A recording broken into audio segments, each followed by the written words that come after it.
नमस्ते दोस्तों, आप सभी का मेरे चैनल कृष्णवी वॉइस में स्वागत है। आज की कहानी है तवायफ की औलाद का अंतिम भाग। राकेश पुलिस को फोन कर देता है। पुलिस बोली, आप वहीं रुको, हम आते हैं। राकेश रोहिणी को कहता है, यह वही लोग हैं जिन्होंने आयुषी की जिंदगी बर्बाद कर दी। रोहिणी की आंखें लाल हो गईं और वह अपना जूता खोलकर उनको पीटने लगी। चारों तरफ भीड़ जमा हो गई। रोहिणी की आंखों से आंसू बह रहे थे। वह काली माँ जैसी प्रतीत हो रही थी और उन दरिंदों को मारने में लगी थी। पुलिस वहां पहुंची तो रोहिणी को रोकती है और उन शराबियों को पकड़ लेती है। तभी अचानक उस भीड़ में से एक आवाज आई, यह वेश्या यहाँ क्या कर रही है? तो दूसरा बोला, कौन?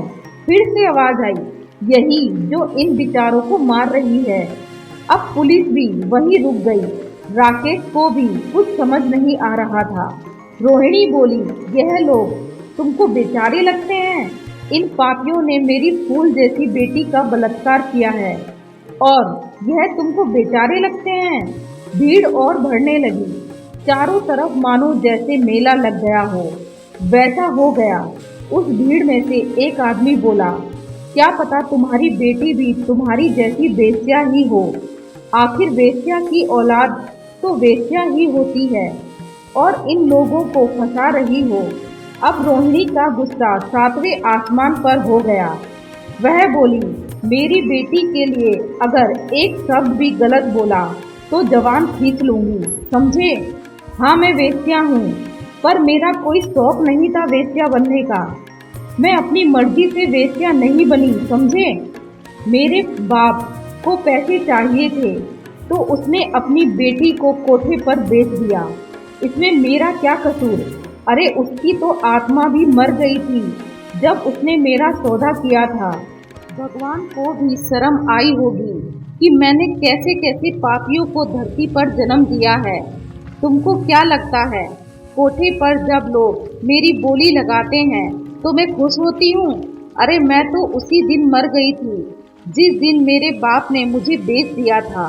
पर तुम तो अच्छे इंसान हो, तुम तो वेश्या नहीं हो, तो लड़की पैदा करके फेंक क्यों देते हो?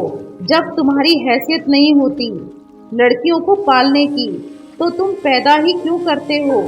तुम जिसको वेश्या की औलाद कह रहे हो वह मेरी नहीं, तुम जैसे नामर्दों की औलाद है। मुझे तो वह सड़क पर पड़ी मिली थी, वह मेरे जैसी वेश्या की औलाद नहीं, तुम जैसे महान लोगों की औलाद है। अगर उस दिन मैंने उसे वहां से नहीं उठाया होता तो तुम जैसे लोग उसे भी बेच देते। भगवान करे तुम जैसे लोगों को कभी कोई औलाद ना दे। मेरा काम तो कोठा चलाना है और तुम्हारा काम औलाद पैदा करके फेंकने का। और रोने लगी। सब चुपचाप वहां से चले गए। पुलिस भी उन दरिंदों को जेल में ले गई।